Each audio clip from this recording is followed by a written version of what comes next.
Yo mga buddy, welcome back dito. May kasama ulit tayong Shote. Joke lang, yan, mayari na naman tayo dito. Nga pala, wait lang, teka lang. Bago nyo ako gawa ng issue, may cameraman tayo dito. Hello po.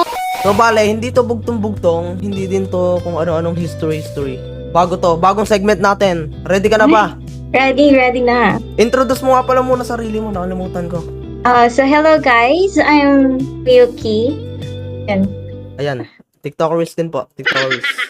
Sige, itong unang question ko sa'yo. Anong puno ang hindi pwedeng akyatin? Natumba na. Ay, grabe. Tama. Sige. Grabe, bilis ah. Unang question pa lang. Kala ko mamali na eh. Ito. May 3 lalaki ang tumalon sa tubig. Ilan ang nabasa ang buhok nila? Bakit? May buhok ba yung mga lalaki? Ah! Wait lang. Ready ka na yata dito sa mga tanong ko eh. Ano ba yan? Wala. Talo na tayo. Ay, oo nga.